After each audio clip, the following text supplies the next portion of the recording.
Terus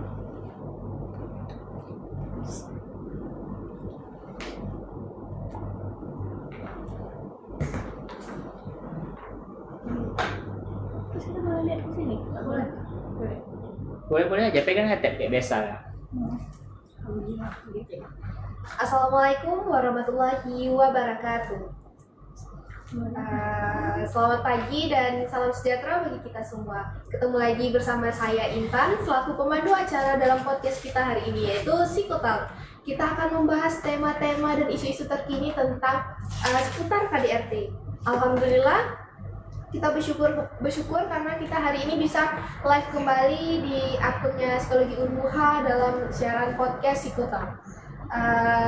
Kita hari ini akan membahas topik-topik terkini tentang seputar KDRT, yaitu kenapa sih korban KDRT susah keluar dari hubungan yang merusak. Mungkin kita sendiri tuh berpikir, kenapa sih kita nggak keluar aja, kenapa kita nggak ninggalin aja hubungan itu. Mungkin tanpa kita sadari ya kayak ada faktor-faktor internal atau eksternal kenapa orang-orang tersebut masih stay di hubungan itu. Oke.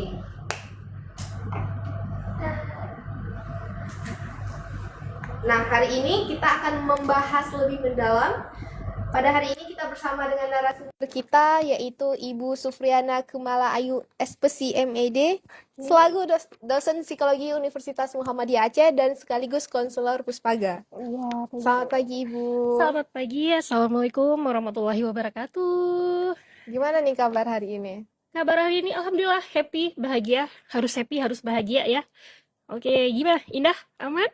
Aman. Alhamdulillah. aman. Oke. Baik sahabat semua, kita akan langsung masuk aja ke sesi kita pada hari ini tentang sharing-sharing tentang KDRT.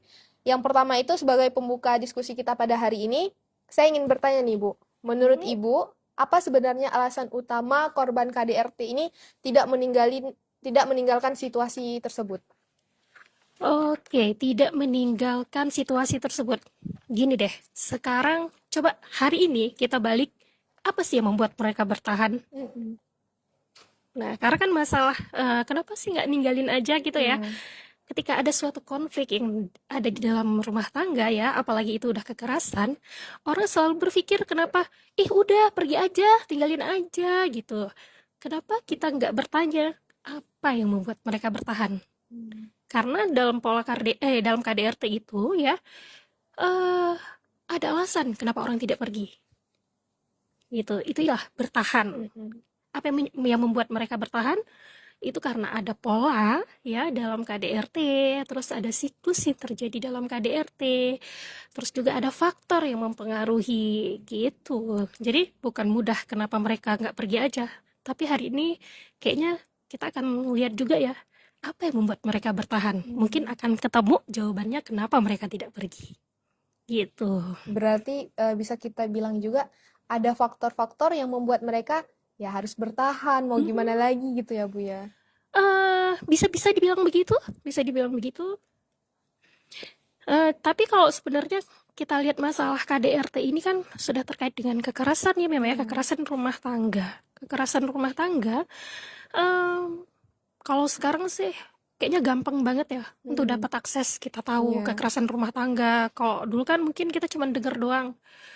Sekarang kita bisa lihat langsung, bahkan orang karena kemudahan dari media itu sendiri, malah bisa ngelihat langsung loh, live, ketika dia dipukul, ketika dia disakiti gitu ya. Tetapi kita kan juga lihat, kok nanti beritanya tuh 2 tahun saya sudah disakiti, kok nggak pergi sih dia. Nah, kita mau lihat apa yang membuat dia bertahan. Nah, tadi kan saya bilang tuh ada yang namanya itu faktor, ada namanya pola, siklus ya. Biasanya tuh korban KDRT itu sendiri, mereka mengalami yang namanya itu siklus. Siklus itu ada harapan juga di dalam situ. Ada harapan, terjebak ya. Jadi antara terjebak dan harapan itu yang membuat mereka tuh kayaknya ada ada di suatu ruang yang kita lihat dia itu kenapa tidak pergi, padahal mereka di situ adalah bertahan. Nah, itu dia. Bertahan. Tapi karena apa? Tadi harapan sama tadi harapan sama ini ya, karena siklus yang berulang, jadi ada harapan sama ada ketakutan juga di dalam diri mereka. Makanya mereka tetap ada di situ, harapan dan ketakutan. Makanya mereka bertahan di ruang itu ya, di ruang bertahan itu. Mungkin juga kita lihat kayak gini nggak sih Bu, kayak stigma masyarakat juga Iya. sekarang ya Bu ya. Iya, itu namanya faktor. Nah, faktor yang mempengaruhi itu ada faktor internal itu tadi ya, rasional, faktor internal, rasional, ya, terus satu lagi adalah sosial ekonomi. Jadi faktor internal itu tadi mungkin korban merasa takut tuh sendiri, duh kalau aku cerai gimana nih, Iya. kalau aku pisah gimana nih, gitu ya. Terus merasa harga diri rendah, takut disalahin, kan kebanyakan takut Iya. nanti kalau misalnya mereka tuh bilang, duh saya nggak tahan nih, saya mau bercerai dari pasangan, saya nggak sanggup lagi berada di sini gitu ya. Terus yang dijawab apa? Lah kamu sabar aja, mungkin kamu yang nggak benar. Iya. Bener kan, seringnya begitu. Jadi merasa mereka itu takut gitu ya. Jadi itu namanya internal yang mereka rasakan faktornya ya. Terus harapan untuk pasangan berubah. Nah ini yang perlu nanti mungkin saya rasa orang bakal tanya tuh, gimana tuh kalau orang yang ngadepin pasangan yang bakal berubah ya, mengharap ya, gitu ya. Terus ada tadi rasional ya, mungkin ketergantungan secara material gitu kan, Ekonominya ekonomi ya, secara materi gitu ya. Terus gimana cara dia bertahan hidup, ketergantungan itu gitu. Terus sosial ekonominya juga, relasional itu maksud saya, maaf tadi anak gitu ya. Sosial ekonomi yang bergantung secara sosial. Terus gimana stigmanya tentang perceraian gitu ya. Apa sih yang dipandang orang ketika saya menjadi single parent, apa sih yang dipandang orang setelah saya mendapatkan akta perceraian. Nah itu yang mungkin menjadi ketakutan. Nah, bagi korban KDRT, itu yang membuat mereka bertahan. Nah, di sini nih, sebenarnya saya pengen nih kita tuh jangan sampai kita menghakimi mereka. Yuk, coba gimana sih kita memahami? Karena posisi mereka itu adalah, yang pertama mereka bukan hanya tersakiti di rumah, tapi yang paling mirisnya adalah mereka juga tersakiti di luar rumah. Itu dia. Tersakiti di luar rumah dengan apa? Dengan lingkungan yang menghakimi mereka. Gitu teman-teman semua. Jadi untuk kita semua nih ke depannya mungkin kita lebih aware terhadap korban-korban KDRT. Jangan mempertanyakan kenapa dan kenapa. Karena orang sekarang hanya nanya kenapa, padahal orang nggak tanya alasannya karena ini loh. Mungkin ada orang juga Bu yang kayak, oh saya ini korban KDRT dan saya tidak menceritakan ke orang-orang sehingga ngelihat pasangannya, suaminya baik tapi kenapa bisa sampai cerai, mungkin kayak gitu ya Bu ya. Gitu teman-teman semua. Jadi mungkin kedepannya kita harus lebih paham gitu. Ketika kita tidak bisa membantu orang, mungkin kita cukup diam gitulah Bu ya. Diam, cukup memahami itu sudah sangat membantu. Memberi ruang kepada korban yang merasa tidak aman, tidak nyaman. Aku harus cerita kemana gitu ya. Nah, para korban KDRT ini juga sendiri ya, sebenarnya mereka itu nggak lemah loh. Mereka hanya coba bertahan ya. Mereka itu coba bertahan dengan cara yang mereka tahu. Gitu. Mereka bertahan dengan cara mereka tahu. Terus mereka itu juga kita lihat mungkin, kamu selama ini di KDRT kok diem sih? Gitu kan. Bisa jadi yang diam-diam itu mereka tuh sedang berjuang loh, berjuang untuk bertahan, mencari cara, mencari tempat sampai dengan mereka merasa, oh aku punya tempat yang memahami. Karena kan selama ini ya kenapa kamu nggak dipukulin sama suamimu, atau gimana istri kamu nggak marah, kamunya begini. Kadang kita tuh lebih cenderung memvonis ya. Nah itu membuat para korban KDRT itu jadi takut dan mereka tenggelam pada masalahnya sendiri.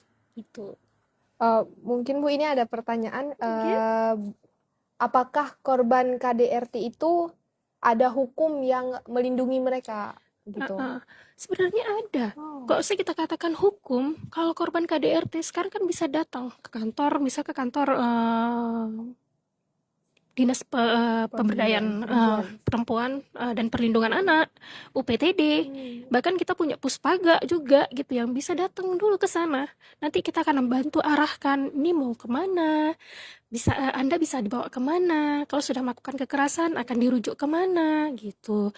Kita punya tempat, perempuan punya tempat untuk bercerita gitu. Jadi bagi siapapun yang merasa di sini, oh aku sedang melewati masa sulit aku harus kemana, nggak harus merasa sulit sendirian ya, nggak harus merasa lemah sendirian, karena kita punya tempat gitu.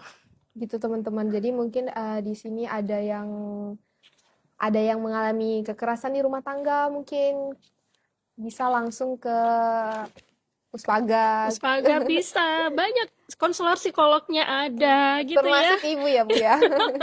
Jadi jangan ragu-ragu lagi teman-teman, karena kita tuh sebagai perempuan jangan diem aja gitu. Maksudnya jangan kayak nerima nasib lah Bu ya, kalau Iya. kita bilang ya. Kita harus ingat, bagi kamu di luar sana ya, mungkin nggak apa-apa hari ini kamu tuh nggak bisa pergi gitu ya. Ya aku ngerasa kok aku bener loh, aku nih ngerasa aku tersiksa. Yang perlu kita pahami adalah ketika kita mencintai ya, cinta itu bukan menyakiti, cinta itu menenangkan. Cinta itu kita merasa diperlakukan aman. Cinta itu adalah kita mempunyai rumah, tempat kita pulang. Itulah seseorang, pasangan yang Allah berikan ya untuk kita. Dan kalau sekarang kamu ada di posisi yang, ya aku nggak bisa pergi, nggak apa-apa, nggak bisa pergi hari ini. Jangan paksakan diri kamu. Tapi ingat ya, bahwa kamu layak untuk diperlakukan baik.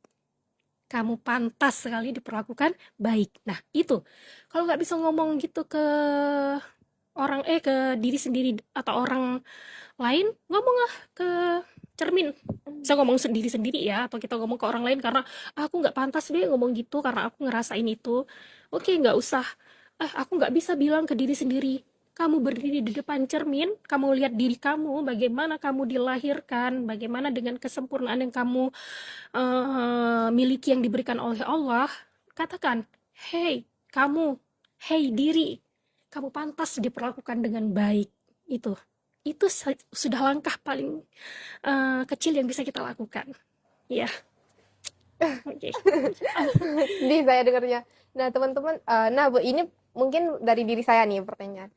Apakah hal seperti itu tuh bisa kita cegah dari dini? Contohnya ketika kita mengenal laki-laki sebelum kita menikah, kita harus melihat sisi yang gimana nih supaya kedepannya tidak terjadi hal-hal yang tidak kita inginkan gitu. Nah, sekarang kalau mengenal karakter laki-laki itu, kalau jujur saya bilang karakter pasangan itu terlihat setelah menikah dan satu rumah.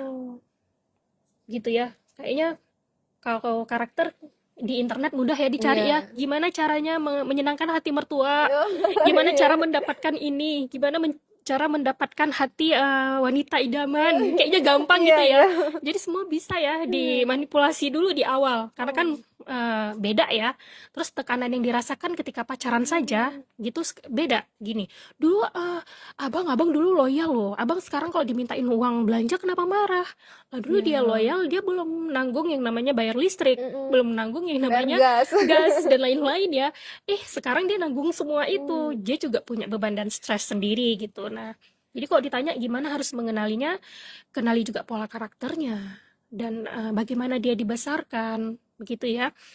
Bagaimana dia dengan keluarganya itu salah satu bisa membantu kita mengenali dia. Oh, dia sama keluarganya kasar gitu ya. Dia dibesarkan selama misalnya 26 tahun dengan keluarganya dengan pola yang seperti itu. Nah, kita akan menikah dengan dia, kita akan hidup dengan karakter itu sampai dengan sisa hidup. Jadi kalau ditanya, Bu bisa berubah? Itu saya nggak tahu ya, mungkin kalau udah jadi suami atau istri ya, kekuatan doa. Tapi kalau ditanya perubahan itu, boleh mengharapkan seseorang berubah, tapi lihat bagaimana polanya. Apa perubahan yang sudah terjadi. Jadi saya ingat ya, ini kalau ngomong KDRT ini, karena kebetulan ada beberapa kasus yang saya dapat gitu ya. Jadi saya ingat pernah saya ketemu satu orang ini saya tanya ketika dia nggak tahu harus apa, dia udah nggak tahan lebih dari 3 tahun ya, udah tahun ke-5 pernikahan. dia udah nggak sanggup tahan dengan Suaminya. KDRT-nya, dengan KDRT-nya yang dia dapat dari suami. Saya tanya ke dia, kamu apa yang membuat kamu bertahan? Dia diam. Saya nggak tanya kenapa kamu nggak pergi, apa yang membuat kamu bertahan? Dia diam. Kebaikan apa yang pernah dilakukan oleh suami kamu sehingga kamu masih bertahan? Nah, di situ dia bilang, dulu dia pernah baik, Bu.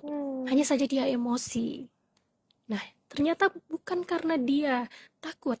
Dia hanya terjebak pada harapan bahwa nanti kebaikan pasangan itu akan kembali lagi. Gitu. Jadi dia terjebak di dalam harapan, oh nanti dia akan kembali. Apa iya dia harus mendapatkan kebahagiaan itu setiap kali dia disakiti, baru dia mendapatkan kebahagiaan. Nah, pola yang seperti itu yang sering terulang pada KDRT. Gitu. Jadi waktu memilih pasangan, ya dulu dia memang pernah baik gitu, tapi kan dulu Pas ketika pacaran iya, baik. jadi dia waktu pernikahan dia mengharap itu kebaikan itu datang lagi. Nah, kembali lagi. Nah, jadi dia terjebak pada harapannya dan ketakutannya.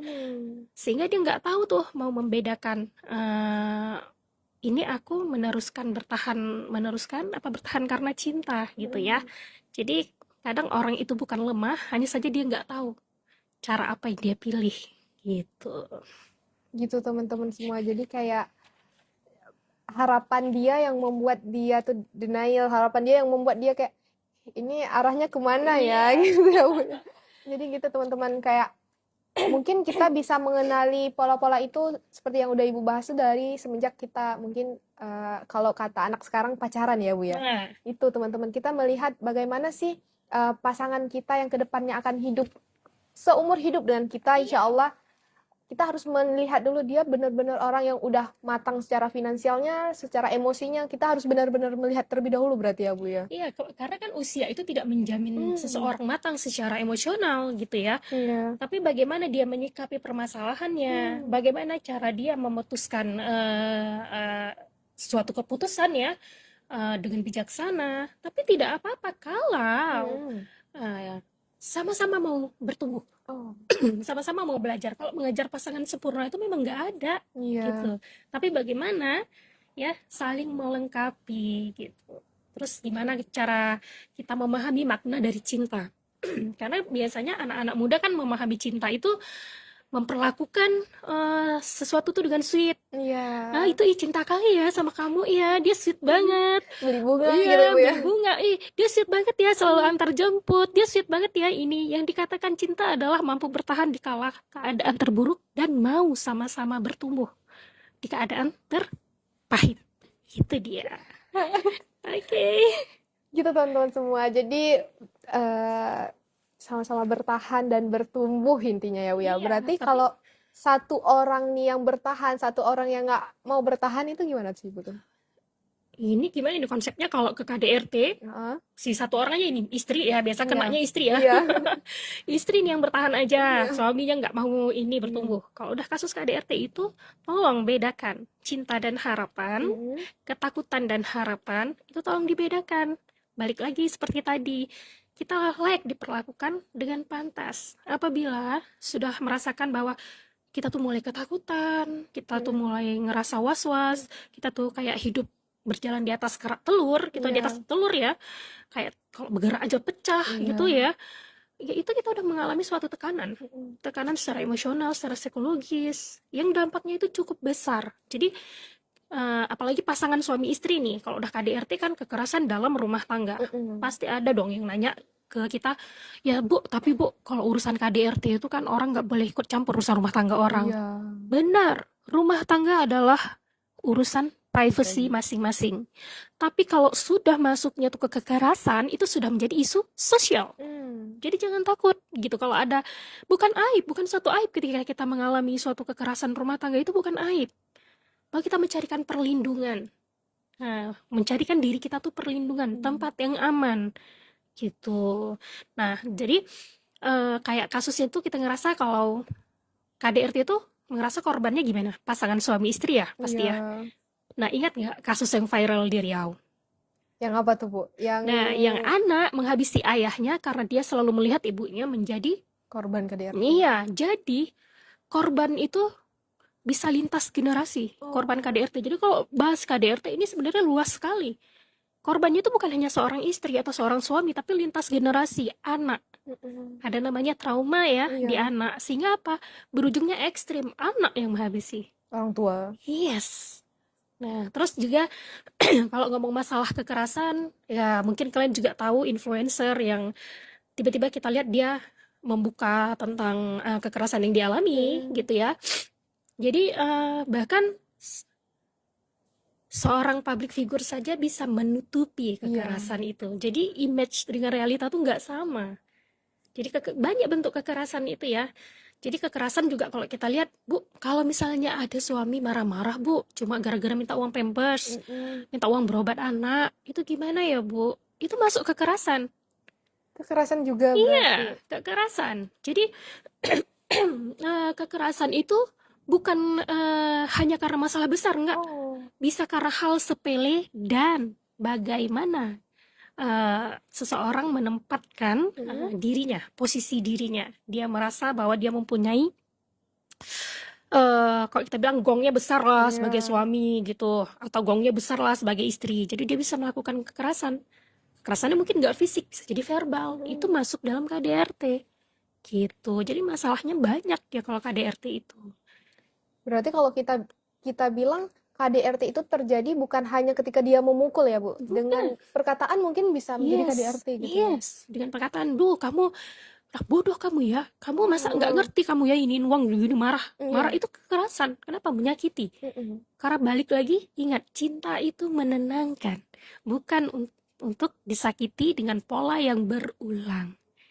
Tapi jangan terjebak dengan satu cinta manis ya. Kayak kita mengharapkan deh, oh kita punya sirup nih, sirup buat dibikin es kopior gitu ya, mungkin ya.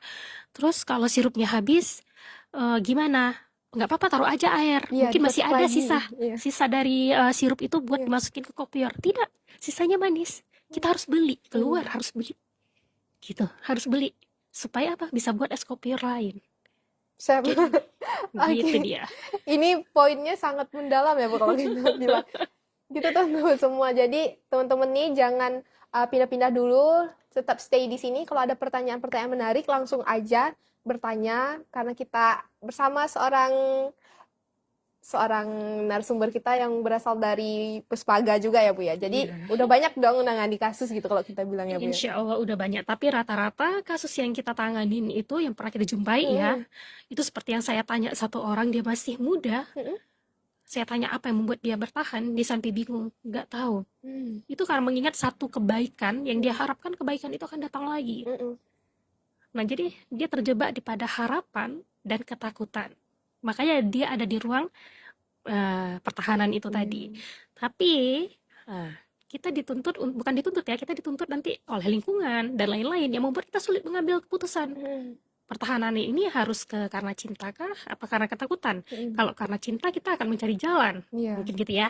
Kalau karena ketakutan kita juga harus mencari jalan dong biar nggak takut, gitu kan. Tapi tekanan sosial pun juga mempengaruhi. Tekanan Apalagi keluarga.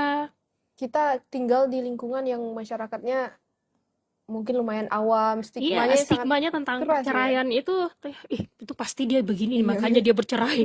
Dia pasti dia nggak beres nih, makanya dia bercerai. Harusnya kita di sini memahami ya, bahwa mereka tuh nggak punya tempat untuk mereka tuh mengadu, ya. Mereka tuh selalu mendapat dihakimi. Jadi menyedihkan korban KDRT itu bukan hanya mengalami sakit di dalam rumah, tapi mereka dihakimi di luar rumah. Jadi bukan hanya fisiknya yang kena, psikisnya juga ikut sudah kena pasti ya, Bu ya. Sudah pasti psikis itu. Walaupun nanti luka sudah diobatin, trauma itu yang paling sulit dihilangi. Itu sulit. Karena apa? Ketakutan luar biasa yang dipendam, yang disembunyikan, bagaimana dia berjuang supaya itu tidak terlihat. Ada juga yang ibu rumah tangga, dia menyembunyikan gimana rasanya dia sakit, gimana rasanya perihnya, lelahnya dia menahan KDRT itu tadi. Supaya anak-anaknya nggak tahu, dia udah berjuang sendiri itu. Makanya tadi ada yang diam-diam padahal dia setengah berjuang. Jadi mereka itu nggak lemah sebenarnya gitu. Mereka hanya bertahan dengan cara yang mereka tahu. Gitu teman-teman semua. Nah ini Bu, kita akan jawab dulu pertanyaan dari teman-teman kita dari live TikTok. Oke. Ibu, gimana cara sembuh dari seseorang yang merusak hubungan kita? Even dia tahu kalau kami pacaran. Itu gimana even kalaupun dia tahu kami pacaran. Jadi ada seseorang dari luar hubungan. Iya, datang merusak hubungan dia. Iya. Padahal mereka tahu mereka berpacaran. Mungkin gitu ya kali Iya gitu ya. pertanyaan Jadi dari ada Ida. orang ketiga yang mau mengganggu Iya, gitu ya. iya. Kalau masalah untuk orang ketiga itu mengganggu kan itu bergantung balik ke komitmennya pasangan. Iya. Misalnya, saya kasih contoh saya aja deh, saya Mm-mm. dan suami gitu ya. Kita kan begitu menjalin hubungan itu kan merupakan komitmen, Iya. ya. Komitmen yang punya apa rule kita sendiri yang bisa kita Mm-mm. pegang, Iya. ya. Nah, jadi ketika ada orang lain yang mengganggu komitmen kita berduanya kuat, harusnya orang lain itu tidak bisa mengganggu. Kita tidak terpengaruh dengan gangguan itu selama kita bisa saling percaya dengan pasangan. Nah, itu yang dikatakan cinta. Cinta itu bukan hanya bentuk sweet atau manis, tidak. Cinta itu hanya kumpulan dari bentuk rasa bertahan, rasa kasih sayang, rasa perhatian, percaya yang terutama ya. Itu makanya jadinya bentuknya cinta. Jadi cinta itu bukan hanya sebuah kata, tapi dia bentuk dari semua aksi. Baik perlindungan, bertahan di saat kita lagi sedih, kayak menikah bertahan ketika pasangan lagi keadaannya buruk, dia tetap bertahan, baik secara fisik, ekonomi, dan lain-lain. Itu bentuk dari cinta. Kenapa Anda bertahan? Karena saya mencintai. Tapi aksinya itu ada. Gitu. Tapi ini kalau misalnya ada orang ketiga yang mau kayak ganggu, padahal tahu kita pacaran gitu ya. Ini kan Iya. kalau konteksnya pacaran Iya. lebih mudah loh untuk lebih mudah orang untuk ganggu karena konteksnya apa pacaran. Tapi ya gini, bondingnya di antara pasangan ini harus diperkuat gitu. Mungkin juga kita tahu, mungkin sedikit teman-teman yang saya tahu nih Bu, ketika dua orang ini saling kuat, saling ada komitmen bareng, mungkin tidak akan ada aksi dari si perempuan ini karena kita tahu sendiri nggak mungkin cinta itu bisa bertepuk sebelah tangan, mungkin gitu ya Bu ya. Benar. Gini, ketika dalam hubungan ya, saya nggak, ini karena kebetulan kita bahas tentang KDRT rumah tangga ya.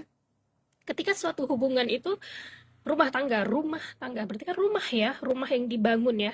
Ketika kita tidak membiarkan seseorang masuk ke dalam rumah kita, maka rumah kita akan aman, kecuali dibobol maling. Tapi ketika dibobol maling, tolong pasangan jangan menyalahkan, kamu tidak mengunci pintu ya, kamu nggak tutup jendela ya, tidak. Tanya sama-sama, wah kenapa kita bisa dibobol ya, pertahanan apa ini yang kurang ya di rumah, kita harus tambah gembok. Nah, jadi kalau misal kayak pernikahan, kenapa kita bisa dibobol ya? Mungkin komunikasi kita yang kurang. Antar pasangan gitu ya. Iya, karena kuncinya komunikasi. Termasuk dengan KDRT, iya, mungkin pasangan juga tidak berani mengkomunikasikan perasaannya. Sehingga nanti begitu mendapatkan KDRT, dia diam. Jadi, yang si pelaku KDRT ini yang tadinya niatnya tidak melakukan KDRT, dia berpikir semua itu baik-baik saja, dan itu akan meningkat menjadi kekerasan yang lebih ekstrim. Begitu. Jadi di sini kita harus lebih memahami bagaimana sih sebenarnya KDRT. Ya, jangan sampai kita menghakimi gitu. Karena mungkin pasangan kita pengen dimengerti, kitanya yang nggak mengerti, kitanya pengen dimengerti, pasangan kita yang nggak mengerti. Jadi gitu. dia komunikasi ya, Iya. gitu ya. Jadi nggak semua orang itu yang terlihat tersenyum, ya. Nggak semua orang yang terlihat tersenyum itu baik-baik saja. Nggak semua juga luka itu terlihat, enggak. Jadi banyak orang yang menyembunyikan lukanya, banyak orang yang sedang berjuang untuk bertahan, tapi nggak apa-apa. Kalau kamu sampai sekarang masih bertahan dalam suatu hubungan yang menyakitkan, ya alhamdulillah kamu sudah cukup kuat ya. Nggak apa-apa, kamu tetap bertahan sampai hari ini ya. Persiapkanlah diri kamu untuk hal yang lebih layak untuk diri kamu sendiri. Cintai diri sendiri. Jangan berharap dengan kebahagiaan itu datangnya dari orang, tidak. Kamu bertanggung jawab atas kebahagiaan kamu. Self love gitu ya. Yes. Ketika kita mencintai diri kita sendiri, justru lebih mengurangi ya rasa sakit ya. Kenapa? Karena kita mencintai diri kita memahami diri kita. Jadi rasa sakit yang orang berikan itu Nggak kita kerasa ya. Iya, bukan nggak kerasa, tapi kita lebih kuat. Kenapa? Karena kita mencintai diri kita akan memperjuangkan bagaimana caranya biar kita bahagia. Karena bahagia itu tanggung jawab diri kita. Urusan kita sendiri untuk membuat kita bahagia. Bahkan suami pun bukan orang yang bertanggung jawab atas kebahagiaan kita. Orang tua, suami, anak tidak. Mereka faktor pendukung bahagia kita. Contoh, kalau misalnya kita berharap dari suami nih, gitu ya, bahagia, kasih bahagia. Suami kan nggak tahu nih, bukan cenayang. Suami ngasihnya itu nanti, oh ini aku beliin cake lah. Sementara yang membuat bahagia kita tuh bukan cake. Aku sukanya Indomie. Gitu ya. Harusnya dikomunikasikan. Jadi aku sukanya Indomie loh, begitu kan? Tai, surprise, aku ada masain Indomie untuk kamu, bahagia kan? Iya. Nah, itu dari kita. Kita yang memberitahukan. Jangan berharap mereka tahu. Orang lain tahu. Mereka tidak bertanggung jawab atas kebahagiaan kita. Justru kita yang mencari cara untuk membahagiakan diri kita. Ketika kita sudah bahagia, kita bisa membahagiakan orang lain. Gitu teman-teman semua. Jadi saya ikut merasakan ini. Ini next saya yang konsul, Bu. Silakan. Habis ini ya. Ini kita jawab dulu pertanyaan dari kolom komentar lagi nih, Bu. Oke. Ibu bagaimana membantu teman yang sudah sangat larut dalam hubungan rumah tangga yang sangat toksik? Oke. Ketika kita lihat orang dengan rumah tangga yang toksik ya, apalagi orang terdekat, di situ kita mungkin akan sulit melihat secara netral, gitu ya. Tapi tolong dipahami, ya, saya paham sekali itu bagaimana perasaan yang nanya nih ya, perasaan teman kita yang nanya, saya paham sekali. Ada rasa sedih, ada rasa marah gitu ya. Cuman tidak bisa berbuat apa-apa karena itu urusan rumah tangga temennya. Iya. Tapi kamu bisa menolong dengan kamu pahami bahwa rumah tangga itu privacy, tapi ketika sudah masuk kekerasan itu adalah isu sosial. Jadi kamu bisa membantu dia membawa dia ke konselor, membawa dia ke psikolog atau tenaga profesional, menyelamatkan dia secara mental agar dia bisa memutuskan yang terbaik untuk rumah tangganya. Dan meyakinkan dia. Karena kenapa? Rata-rata korban KDRT ini, mereka itu keluar itu terasa menakutkan. Ya. Tapi perlu diberi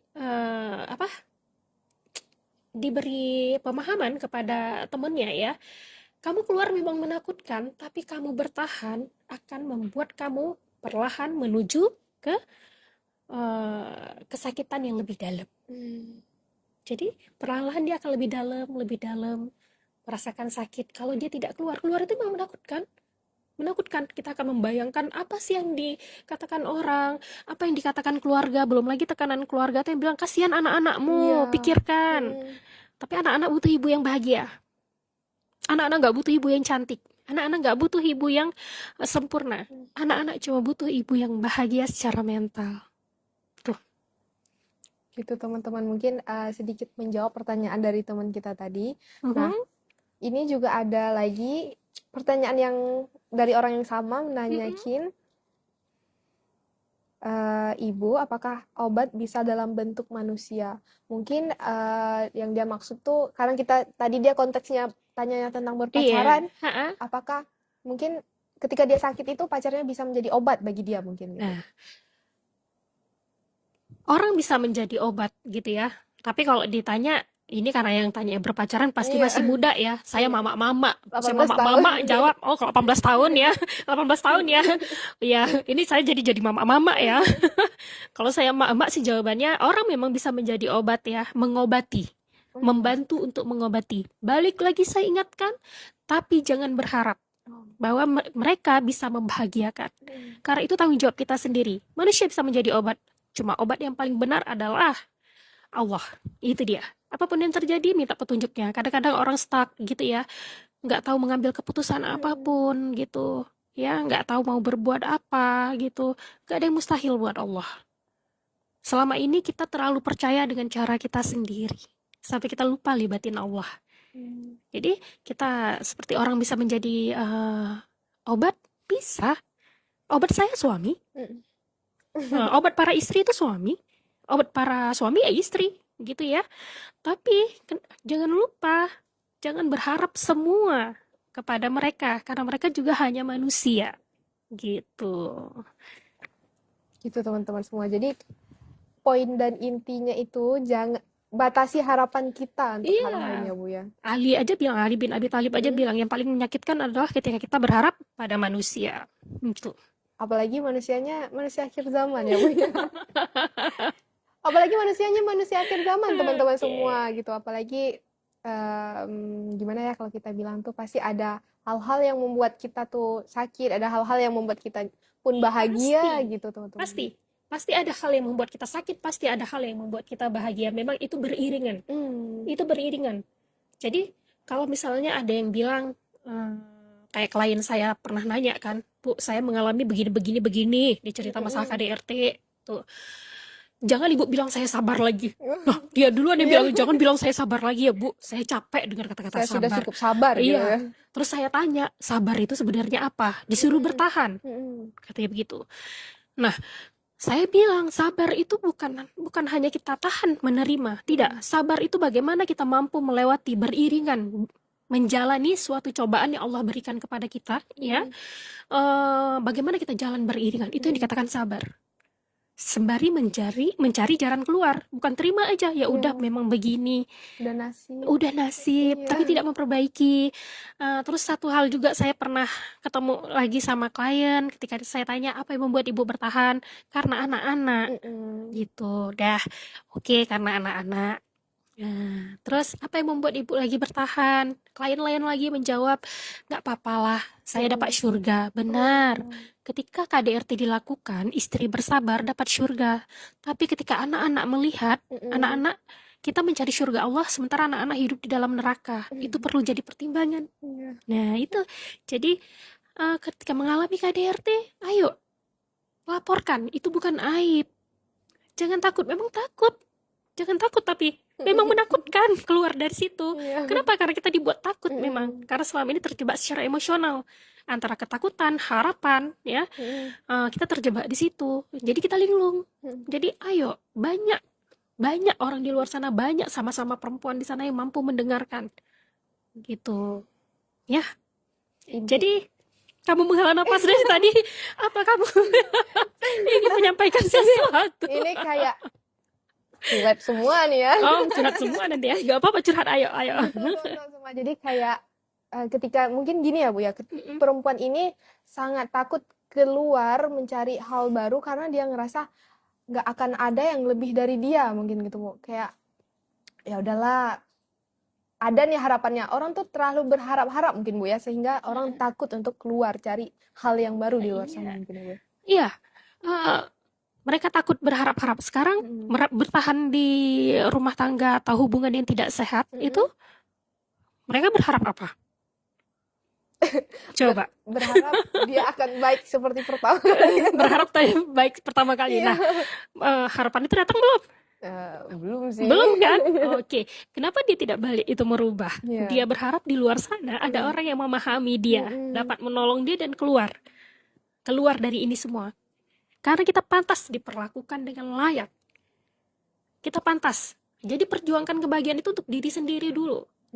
Ketika kamu bahagia, kamu bisa membahagiakan orang lain. Tapi kalau kamu terpuruk dalam KDRT, apalagi anak-anak muda ini ya, ya nanti ya trauma lah gitu ya.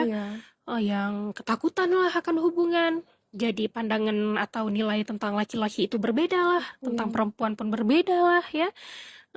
Jadi coba keluar. Cari tenaga profesional, cari tempat atau orang yang kalian percaya untuk kalian tumpahkan. Gitu. Karena kalau kita masih berada di lingkaran itu, kita nggak bisa lihat. Makanya kadang kita harus keluar dari lingkaran itu, baru kita bisa melihat, oh ini susunannya begini. Bener ya? Iya. Oke. Mungkin Bu, ada mungkin teman kita yang ingin bertanya, kita harus kemana sih Bu, konsul kemana untuk hal-hal yang seperti itu? Apakah ada budgetnya, biayanya, atau bagaimana? Nah, nih kalau di Puspaga, ya saya konselor Puspaga dan beberapa dosen di sini seperti Ibu Hana Amalia, itu kan psikolog di Puspaga, kebetulan ketua timnya, Bunda Lisdayani, psikolog Lis, Puspaga, Ibu Maria Ulfa, nah itu konselor Puspaga, dan saya sendiri ya, itu ke sana free loh. Free itu. Oh, gitu. free Bu di sana? Iya. Konseling di sana itu free. Tinggal telepon admin akan dijadwalkan, begitu ya. Nah, itu free. Jadi tolong siapa yang ada merasa sekarang dalam KDRT, ayo, ini free loh, pemerintah yang bayar.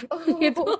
Gitu teman-teman semua. Jadi mungkin orang mikir sekarang kalau ke psikolog, ke psikiater bayarnya mahal-mahal Iya. gitu Bu ya. Kecuali nanti kita perlu rujukan dia ngalamin misalnya kayak trauma terlalu berat Mm-mm. atau dia memang sudah butuh penanganan obat, kita akan rujuk. Oh, Gitu. Rujuk pun kan sekarang bisa. BPJS ya. Iya, Itu teman-teman gitu. semua. Pemerintah udah membiayain supaya rakyatnya hidup aman dan tentram gitu Bu ya. Ini ada pertanyaan dari Rifka Bu. Ini Oke. perempuan ini. Ibu, gimana ya kalau kita udah nyaman sama nonis non-Islam, Iya. tapi di lain sisi datang cowok Islam dengan niat serius. Heeh. Kompleks nih kasusnya. Nah, nonis. Jadi ini udah ngomong masalah agama ya. Iya. Takut bener ya. Aduh, kalau masih ngomong masalah-masalah dunia mungkin masuk penjara masih bisa ditebus ya. Kalau ngomong masalah agama nih serem-serem enggak sih Iya. jawabannya. Tapi saya jawab ini ya, sepemahaman saya akan jawab pelan-pelan sepemahaman saya. Ini kamu ketika ketemu sama nonis ya, itu tujuannya atau goals yang kalian tuju untuk hubungan itu apa? Itu yang perlu dipertanyakan. Menikah. Nah, ketika menikah, kita paham juga agama kita punya Aturan. rule, iya, yang sangat memang tegas, Iya. ya, tegas. Nah, itu saya nggak jelaskan di sini ya. Jadi pahamin agama kita punya aturan yang sangat tegas mengenai itu, dan kamu juga harus paham ya. Siapa tadi namanya ya? Citrika. Rifka, kamu juga harus paham juga ketika kamu ketemu nonis, kalian maunya hubungannya itu dibawanya kemana, gitu. Kalau memang menikah, nah kamu tahu kan aturan agama kita tuh harusnya seperti apa, sampaikan. Nah, apalagi kayak sekarang nih, kamu merasa lagi diuji berat nih, tiba-tiba ada nonis langsung ngajak serius. Nonis yang Islam langsung Ngajak ajak serius. serius yang Islam. Kalau yang Islamnya itu serius, dia dan langsung bertanggung jawab, ya, dan kamu yakin, ya kenapa nggak dicoba? Semua kembali ke kamu. Kamu lihat masa depan dan goals tujuan kamu tuh apa. Membangun rumah tangga itu kan ibadah seumur hidup ya. Iya. Dan itu nggak mudah. Ketika ibadah seumur hidup kita jalani, cobaannya juga seumur hidup akan kita jalani. Tapi ingat, sebagai istri, paling bahagia. Paling bahagia kenapa? Cuma nurutin suami doang. Ya, dengerin kata suami, sholat, puasa, gampang dong masuk surga. Sebelum dihisap cuma dipanggil suaminya, gitu ya. Nanti dipanggil nih, misalnya saya, gitu ya, panggil suami saya, nih suami Ayu gimana? Ya Allah, saya ridha sama istri saya di dunia. Ya udah deh, masuk surga. Jadi pertimbangkan matang-matang. Karena apa? Ketika kayak tadi kita beda dengan rule agama kita yang sangat tegas itu, tahulah kita kedua orang tua kita ya. Itu akan menjadi pertentangan secara sosial juga kita ya, hubungan relasional kita juga akan terganggu gitu. Jadi balik lagi lah ke Rifkanya, gimana memilih masa depan Ke depannya gitu. Iya, masa depan itu. Gitu, Citrifka mungkin sedikit membantu pertanyaan. Tapi kalau mau konsul lebih jelas bisa ke Puspaga langsung. Bisa langsung. Kebetulan kalau saya nanganinnya remaja sih memang. Oh, ini Iya. remaja 22 tahun. Teman saya. Oke, saya nanganin remaja. Biasanya remaja ya sampai dengan usianya 30-an juga saya nanganin. Itu remaja akhir ya udah dewasa tuh ya sebenarnya. Dewasa, mau masuk ke dewasa awal. Gitu. Gitu teman-teman semua. Jadi mungkin sedikit membantu nih pertanyaan dari Citrifka tadi. Bu, nomor admin Puspaganya berapa? Oh, oke. Kalau nomor admin Puspaga ada, tapi nanti boleh dicek di ini Instagramnya aja. Ada IG-nya kok. Instagramnya Puspaga Kota Banda Aceh. Puspaga Kota Banda Aceh. Puspaga Kota Banda Aceh, di situ ada nomor adminnya. Bahkan bisa ngubungin langsung DM. Langsung DM, tapi nomornya memang langsung ada kok di situ. Gitu, kita setiap harinya beda-beda ya yang jadwal di sana, tapi bisa dijadwalin sesuai dengan jadwalnya kita. Kalau kita memilih mau ke yang ini aja, mungkin bisa. Bisa banget. Bisa teman-teman. Jadi disesuaikan nanti jadwalnya. Gitu. Di sini ada juga yang bertanya, Bu, jenis layanannya apa aja gitu? Jenis layanan itu ya konseling, psikoedukasi kita ada, kita konseling juga iya, memberikan konseling ya. Terus tadi penjangkauan kita juga ada gitu. Ada kita lebih sebenarnya preventif sih sebenarnya. Tapi kalau ada case, ada kasus yang mau dikonselingin, kita juga siap menerima. Tapi kalau sudah masuk ke kekerasan yang butuh bantuan hukum, itu kita akan rujuk ke UPTD gitu. Biasa kalau udah dipukul-pukul kayak gitu kita akan Rujuk. rujuk atau kita memang saranin ke sana, memang ke sana gitu biasanya ke UPTD. Itu teman-teman semua. Ini ada yang lucu nih Bu, mau nanya tapi pertanyaannya panjang nggak muat di kolom komentar. Jadi gimana tuh ya kalau nggak mau di kolom komentar, nggak apa-apa deh berbaris-baris deh. Tanya deh semuat-muatnya. Iya, nggak apa-apa. Ini kami tunggu kakaknya untuk bertanya selagi kami ada sharing-sharing pertanyaan yang lain. Jadi kami tunggu ya Kak, segera bertanya terus. Walaupun nggak muat nanti kita muat-muatin aja. Ini ada pertanyaan lagi Bu, bahasa Inggris lagi nih. Jadi Bu, bahkan dia tahu kalau kami punya hubungan, tapi dia masih terus mengganggu kami. Mungkin itu sudah kita jawab tadi di tadi teman-teman. Ya, Tadi kayaknya yang tadi ya sudah yang kita nanya. jawab itu. Mungkin kakaknya keluar tadi atau gimana tuh sudah kita jawab tadi. Gitu teman-teman semua. Karena terus kayak KDRT ini juga ya. KDRT ini kan tadi saya bahas KDRT lagi kenapa banyak orang yang merasa dirinya ya pantas mendapatkan kekerasan itu. Jadi ada nanti dari beberapa wanita yang ngerasa bahwa oh ya udah aku ngelakuin salah karena kita disalah-salahin terus jadi pantas dong kita dipukul gitu ya tanpa sempat diberi kesempatan untuk mengkomunikasikan. Nah itu juga bentuk dari kekerasan. Kita jangan asal menerima. Boleh kalau kita dikatakan salah tapi tanyakan kesalahannya di mana. Dan pasangan, begitu juga misalnya pasangan melakukan kesalahan, kita dengarkan, kenapa sih kamu ngelakuin itu? Jadi kunci utamanya itu gimana mencegah KDRT, komunikasikan. Gitu. Kecuali memang sudah karakter ya, bawaan yang memang dia memang suka melakukan kekerasan, gitu ya. Ada yang mau dipertanyakan lagi nih ya? Ada nih Bu, ini lagi seru-serunya di kolom komentar. Bu, kalau kekerasan dalam pacaran bisa dilaporkan nggak? Kekerasan dalam pacaran ya. Laporan dulu ke mamanya. Ke orang tuanya. Jadi kekerasan kalau sudah sampai memukul itu bisa dilaporkan. Karena gini, apalagi pacaran ya. Kalau saya prinsipnya lihat anak orang tuh masih pacaran, belum dibiayai, belum kamu tanggung hidupnya, yang nanggung hidupnya mamanya, bapaknya, terus kamu pukul. Wah, kalau saya mamanya saya pukul balik deh. Ya itu kalau seorang ibu ya, tapi kalau secara profesionalnya kamu bisa melaporkan itu. Balik lagi ingat, apalagi kamu yang belum dinikahi, yang belum dia tanggung hidupnya, yang belum dia tanggung kamu dunia dan akhirat, yang belum ayahnya serahkan kamu kepada dia ketika ijab kabul, kamu wajib melaporkan dan kamu harus tahu kamu layak mendapatkan orang yang pantas. Bukan hanya kamu pantas bahagia, enggak, kamu layak mendapatkan orang yang pantas. Pantas, ya. Itu kenapa?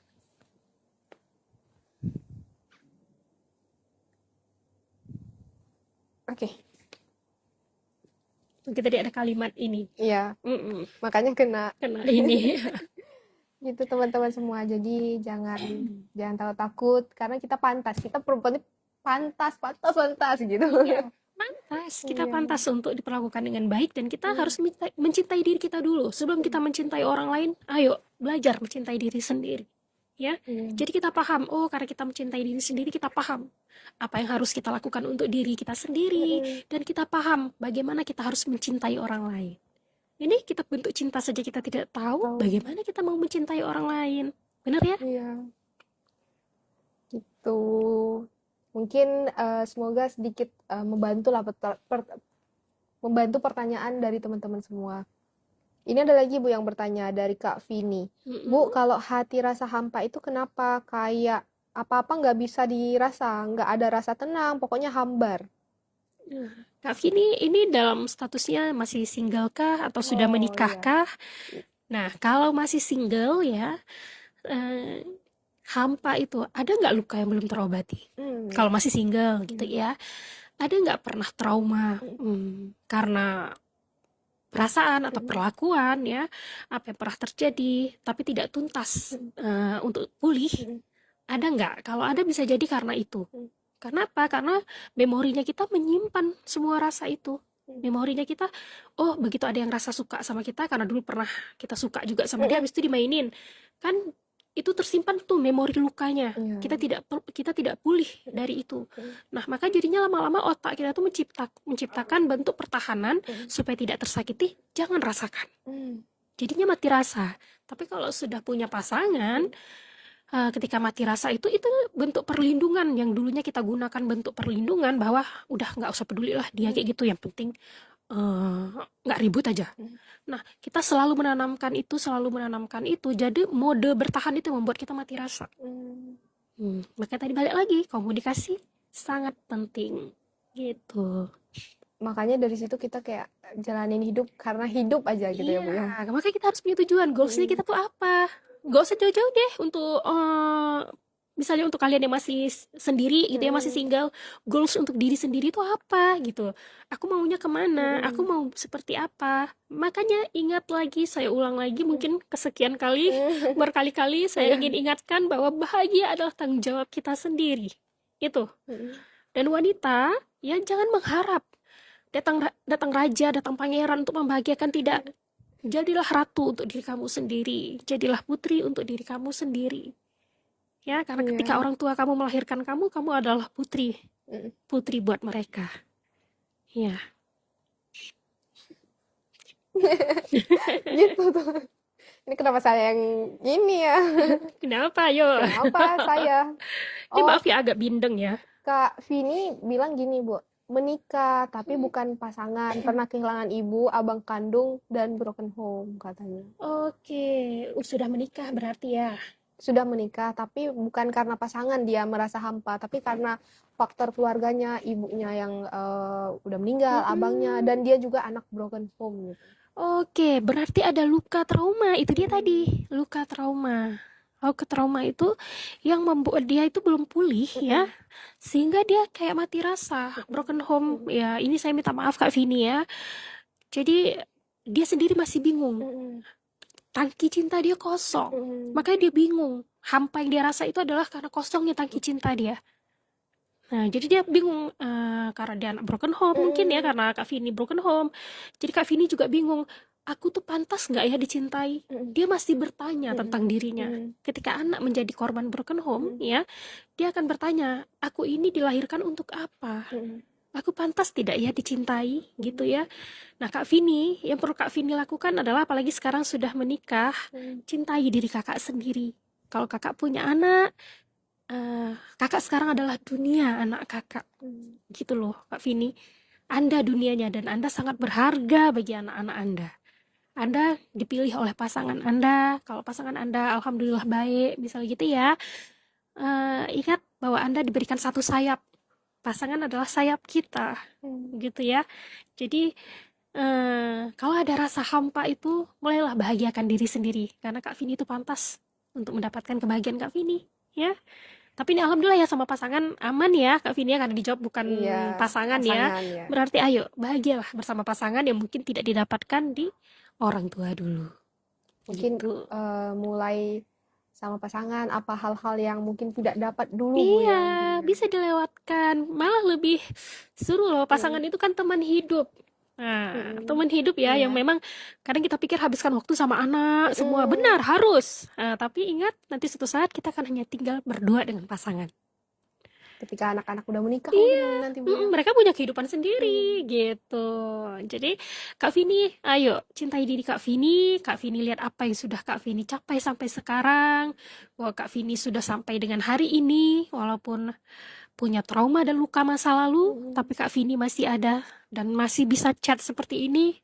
Alhamdulillah, luar biasa Kak Vini. Kak Vini kuat, hebat. Kak Vini. Gitu Kak. Ini juga ada pertanyaan lain Bu. Ini lagi seru-serunya nih, kayaknya nggak bolehin kita unlive kayaknya Bu. Kayaknya gitu ya. Boleh datang aja tuh kemari langsung sambil minum kopi. Sekalian bawa kopi juga ya. Bu, Gimana cara supaya bisa tenang saat keadaan nggak pasti? Ini balik lagi nggak pasti pacaran atau menikah ya, Iya, Bu ya? pastiin pacaran atau menikah. Mm-mm. Tapi saya jawab netral saja, Mm-mm. ya. Ini sekalian kayaknya mau udah curhat semua ya, Iya. bukan KDRT lagi ya. Iya, curhat nih. Curhat nih ya. Jadi ini saya pegang-pegang mic nih, karena nggak ternyangkut Oh gimana. iya, nggak apa-apa. Nggak apa-apa ya. Jadi kalau keadaan tidak tenang, eh, kalau kita muslim ingat kita punya Allah. Mm-mm. Itu. Saya cuman bisa bilang itu. Saya pernah merasakan tidak tenang. Tidak tenang itu sangat tidak menyenangkan. Itu sangat tidak menyenangkan. Tidak tenang itu. Tetapi ketika kita tahu tempat berlindung kita itu Allah, ya, satu-satunya Allah. Ketika kita sudah memasrahkan semuanya kepada Allah, ketenangan yang diberikan oleh Allah itu hadiahnya luar biasa. Bahkan kita bisa berani berjalan walaupun dompet kosong. Gitulah ketenangan yang Allah berikan. Kalau sekarang kita jalan dompet kosong, aduh gimana nih? Duit gak ada nih. Aduh ini gimana nih? Oh iya. Tapi ingat ketika hati tidak tenang, saya nggak menjawab dulu secara psikologi, saya nggak jawab dulu secara lain. Kalau kita punya Allah, itu dia. Bahkan nabi yang yang masuk ke dalam perut ikan paus, ya dia mengalami 3 kegelapan, ya. Ayo nabi apa? Nabi Nuh ya, Nabi apa sih? Ayo nabi apa? Ini pelajaran SMP atau Ayo nabi apa? Itu ayo nabi Dijawab apa? dong, teman. Tanya di TikTok siapa yang bisa. Nanti kita akan kasih tahu nabi apa. Ayo Iya. nanti kita akan spesialin, mereka boleh tanya, curhat boleh sesi. tuh. Curhat sesi mereka mau gitu. Nabi apa? Ayo yang jawab Yang pertama. jawab yang pertama dan benar gitu ya. Nah, jadi Nabi Yunus. iya. Jadi tiga kegelapan yang dia rasakan ya. Iya. Kegelapannya malam, gelapnya laut, gelapnya lagi apa itu? Perut ikan paus ya.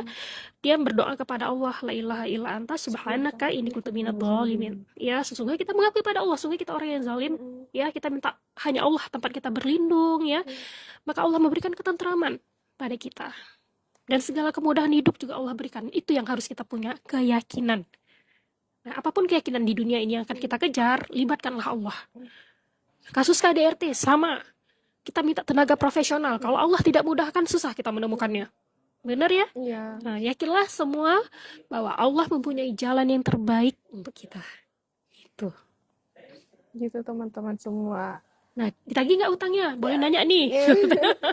Ini, Dokter Muhammad Firdaus nih katanya udah benar ya, beliau yang pertama tadi dan beliau juga bilang yang pertama gitu. Yang pertama. Apa nih pertanyaannya bakalan kita spesial untuk menjawab gitu. Apa silakan spesial Iya. boleh ditanya. Kita tunggu jawaban pertanyaannya.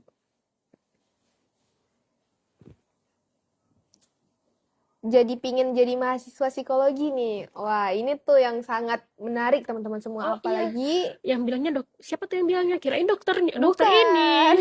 Dok, kami malu gitu. Kita yang berondok nanti. Ini meninggi untuk merendah apa gimana? Itu dia. Untuk dokter beliau belum bertanya sih. Nah, mungkin kita menjawab nih. Jadi pingin jadi mahasiswa psikologi. Nah, teman-teman semua, yang ingin menjadi mahasiswa psikologi, kita dari Universitas Muhammadiyah Aceh, Fakultas Psikologi sekarang lagi membuka pendaftaran mahasiswa baru. Untuk kalian-kalian semua yang ingin tahu lebih mendalam, lebih mendetail tentang psikologi, kalian bisa langsung ke Instagramnya Fakultas Psikologi Universitas Muhammadiyah Aceh. Nanti di sana ada nomor WA, ataupun kalian bisa DM langsung tuh untuk menanyakan tentang seputar Fakultas Psikologi. Gitu teman-teman semua. Mungkin teman-teman juga bisa langsung DM ke TikTok ini, nanti bakalan dibalas oleh admin kita. Untuk akreditasnya juga teman-teman udah sangat baik gitu teman-teman. Jadi teman-teman jangan ragu lagi untuk kuliah di Unmuha di Fakultas Psikologi Universitas Muhammadiyah Aceh. Gitu. Ini kita lagi cari-cari nih. Yang dokter itu tadi udah belum. Oke. Dari abang atau kakak ya? Salam buat Kak Ayu kayak gitu. Oh iya, waalaikumsalam warahmatullahi wabarakatuh. Dokter itu udah itu Kak, udah nanya. Waktu bilang dokter itu udah nanya, suaranya lemes ya. Kenapa dokter itu udah nanya? Cara memperbaiki pemikiran yang negatif. Gimana tuh? Memperbaiki pikiran negatif. Mm-mm. Jadi negatif itu manusiawi ya. Kita kalau Iya. punya pikiran negatif itu manusiawi sekali. Cuma bentuk pemikiran negatifnya ini seperti apa gitu Mm-mm. ya. Tapi kalau saya juga dulunya punya pikiran, tapi saya nggak tahu itu negatif atau enggak, tapi saya overthinking. Mm-mm. Cuman cara saya mengatasinya adalah balik lagi saya menyerahkannya itu ke Allah. Mm-mm. Nah, saya menyerahkan itu ke Allah karena kenapa? Apa yang kita prasangkakan itu yang terjadi. Jadi cara kita menghilangkan pikiran negatif adalah memberikan afirmasi kepada diri Mm-mm. kita sendiri ya, bahwa apa yang terjadi itulah yang terbaik. Oh. Jadi jangan duluan kita berpikir, oh nanti ini buruk sekali nih, nanti ini begini nih. Tapi saya kadang-kadang masih juga loh begitu. Namanya mama-mama ya. Ini anakku ditinggal nih gimana nih? Anakku di Iya. sekolah gimana nih ya? Iya. Tapi balik lagi bahwa kita percayakan kepada Allah. Allah kan sesuai dengan prasangka hambanya. Jadi mungkin itu bisa membantu kita mengurangi pikiran negatifnya. Gitu. Mungkin untuk Dr. Muhammad Firdaus sedikit dari kami untuk menjawab pertanyaan Iya, dari ini segan sebenarnya Iya. dok jawabnya. Salam buat Bu Ayu, alumni psikologi 2015 katanya. Oh iya. Ini kayak Salam balik. Ya Allah, waalaikumsalam. Apa kabar kalian semua? anak-anak murid Iya, ibu ya dulu iya, ya. anak-anak murid ya, mahasiswa. Oh, mahasiswa. Iya, iya. Itu teman-teman Oke. semua. Nah, untuk teman-teman semua yang ingin bertanya lagi, kita akan menunggu sekitaran 10 menit lagi karena kita sudah di akhir penghujung iya, acara benar. kita. Gak terasa ya, Bu Nggak ya? terasa ya, sebenarnya panjang loh kalau mau bahas tentang KDRT ini memang panjang, banyak ya. Jadi ingat ya buat kamu di luar sana, saya cuman bisa ngasih tahu Ya. ya bahwa kamu menjalani sesuatu yang tidak mudah ya. Tidak ada yang mau menghakimimu. Banyak perempuan yang merasakan KDRT ya. Mereka bertahan dengan caranya. Jangan lupa berterima kasih dengan diri sendiri sudah bertahan sejauh ini. Karena nggak semua perempuan mampu melewati dengan hal yang kamu lewati. Itu. Pokoknya berterima kasih pada diri sendiri. Sudah kuat. Sudah menjadi perempuan hebat. Walaupun kita bukan Khadijah. Dan bukan Aisyah. Yes. Mungkin teman-teman sharing-sharing kita pada hari ini telah berada di penghujung acara. Kita ingatkan sekali lagi, kalau misalkan ada pertanyaan yang ingin bertanya, langsung saja kita akan menjawab dan kita akan menunggu sekitaran 8 menitan lagi. Nah, untuk teman-teman semua, saya juga ingin sedikit berbagi informasi tentang fakultas kita, Fakultas Psikologi Universitas Muhammadiyah Aceh, sekarang lagi membuka pendaftaran mahasiswa baru. Nah, untuk informasi-informasi yang lebih tentang fakultas, bisa langsung chat ke nomor admin atau langsung mengunjungi Instagram kita dari Fakultas Psikologi Universitas Muhammadiyah Aceh. Nanti di bio Instagramnya bakalan ada WA-nya tuh. Nanti teman-teman bisa langsung sharing, langsung nanya. Nanti bakalan dibalas langsung oleh admin kita. Begitu, teman-teman. Mungkin kalau udah nggak ada yang bertanya lagi, kita akan mengakhiri acara hari ini. Padahal masih seru-serunya ya, Bu. Tapi lagi malu mau bertanya tentang KDRT ya, gitu ya. Coba juga tambahan lagi dari saya ya. Tadi karena awalnya kita membahas tuh tentang kenapa sih nggak pergi aja kalau sudah KDRT gitu ya. Tapi kita balik ke apa yang membuat mereka bertahan ya. Jadi karena pergi itu bukan hal yang mudah ya. Pergi itu bukan keputusan instan, tapi penuh dengan proses yang banyak risikonya yang harus mereka tanggung. Jadi tolong bagi kita semua yang melihat, mungkin kita mengenal orang-orang yang mengalami KDRT, mohon jangan hakimi ya. Coba pahami mereka karena mereka sedang berjuang ya. Itu yang bisa saya sampaikan. Mungkin kita harus jawab ini yang terakhir, Bu, karena kata kakak ini yang panjang tadi sudah dicicil pertanyaannya. Udah dicicil. Ya, ini agak panjang memang. Kalau ada cowok baik, pas lagi ada maunya, tapi setelah itu ngilang, itu termasuk NPD nggak, Bu? Terus suka cerita masa lalu, bahkan ceritain orang yang dia anggap saudara, tapi udah kita bantu malah ngilang. Bahkan tiba-tiba malah deket sama yang lain tanpa kata pamit. Pas ditanya, katanya mau nikah karena dijodohin. Nah, Padahal lagi baik-baiknya. Brandingnya orang paham psikologi, tapi hancurin mental orang. Nah, saya kalau dibilang NPD atau enggak itu butuh Tes langsung gitu ya. butuh tes Iya. ya. Nggak boleh saya bilang oh itu NPD atau apa. Tapi berkaitan dengan sikapnya itu adalah kita yang menentukan bonding batasan kita yang kita berikan kepada orang lain. Ada kita tuh bisa jadi tempat dia datang dan kembali, bukan pergi untuk pulang. Jadi beda dia datang dan kembali itu gitu. Kenapa?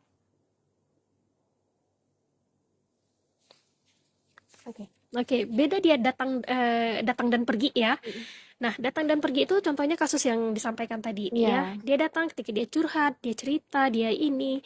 Tapi kita kan nggak bangun bonding kita ke dia. Kamu datang curhat kayak ini, kamu ini siapa? Saya ini siapa? Kenapa kamu cerita ini? Nah, hati-hati dengan perasaan kita. Itulah perempuan, selalu memakai perasaan. Laki-laki, dia memakai kepastian. Selama aku tidak mengatakan kepada kamu, kamu pacar aku, atau aku bertindak bahwa kamu orang yang spesial buat aku tidak pernah bilang aku ngelakuin ini karena kamu tujuan aku, kita jangan berharap. Jadi kita nggak bisa salahin sepenuhnya juga. Tapi kita bukan berarti kita salah, tidak. Inilah kita perempuan ya, kita perempuan menggunakan perasaan kita. Makanya kita perlu bonding diri kita ke orang lain itu seperti apa. Kita bangun batasannya. Siapa saja yang boleh dekat dengan kita, siapa yang pantas kita dengar ceritanya, siapa yang pantas untuk kita ladenin, gitulah istilahnya ya. Tapi kalau begitu tidak pantas, kenapa mental kita perlu sehat? Jangan karena dia bangun personal branding, dia orang memahami psikologi, ya, bukan berarti dia sehat jiwa. Sama juga, bukan berarti dokter jantung nggak sakit jantung loh, gitu, ya. Bukan berarti kayak saya konselor nggak punya ada masalah, enggak, gitu, ya. Jadi hati-hati, karena kenapa? Kesehatan mental itu paling penting. Jadi kita nggak bertanggung jawab atas kebahagiaan orang lain juga, gitu, ya. Siapa tadi sih namanya? Namanya tadi L doang. Oke. L. Oke, L ya. Pokoknya bangun batasan, kamu nggak salah, bukan berarti kamu melakukan hal yang salah. Kamu membangun hubungan sesuai dengan apa yang kamu rasakan saat itu. Tapi ke depan, insya Allah, kamu harus beri batasan pada diri kamu. Siapa yang layak masuk ke hidup kamu, siapa yang tidak. Gitu ya. Karena perempuan itu berharga banget loh. Begitu KL, semoga semoga menjawab pertanyaan dari kakak tadi. Dan yang terakhir, Bu Ayu tetap cantik dari dulu. Oh, ada yang komen ya. Aduh, anggun sekali siapa jadi ini ya udahlah, nggak usah di end live ya gitu ya. Atau saya bertahan aja. Mungkin kalau ikut anak-anak bakal bilang enggak, itu cuma di sini. Katanya gitu ya. Mama di rumah kayak singa gitu. Beda orang gitu ya. Beda orang ya. Gitu teman-teman semua. Jadi kita sudah berada di penghujung acara teman-teman. Mungkin kalau ada pertanyaan-pertanyaan lebih menarik, kita bakalan ada live nih Bu, setiap hari Sabtu jam 10. Gitu. Nanti bakalan ada narasumber-narasumber lain atau tema-tema, bisa langsung request ke Instagram Fakultas Psikologi. Nanti setiap Hamin beberapa hari bakalan ada dibuka tuh topik apa yang akan kita bahas gitu, yang menarik gitu. Biasanya yang lagi happening ya. Yang lagi hot-hotnya gitu. Baik, sahabat psikologi, tidak terasa kita sudah berada di penghujung acara hari ini, berada di penghujung acara live kita pada hari ini. Kami mengucapkan terima kasih yang sebesar-besarnya kepada narasumber kita, Ibu Supriana Kumala Ayu, SPC MED, atas ilmu dan wawasan dan sharing-sharingnya hari ini, Bu. Saya juga ngerasa tambah juga ilmunya nih dari pertanyaan-pertanyaannya yang wow, luar biasa. Makasih juga sudah ya ikut join sama kita ya. Saya mohon maaf nih kalau ada yang ketinggalan dijawab ya. Oke. Semoga apa yang Ibu sampaikan bisa bermanfaat bagi kita semua, bisa menjadi ilmu terhadap kita, dan bisa menjadi motivasi lah ke depannya untuk kita semua sebagai seorang perempuan terutamanya ya Bu Iya, ya. benar. Terima kasih juga kepada semua sahabat Psikotalk yang telah menonton dan telah join live pada hari ini. Saya Intan selaku MC pada hari ini izin pamit undur diri. Assalamualaikum warahmatullahi wabarakatuh. Waalaikumsalam warahmatullahi wabarakatuh.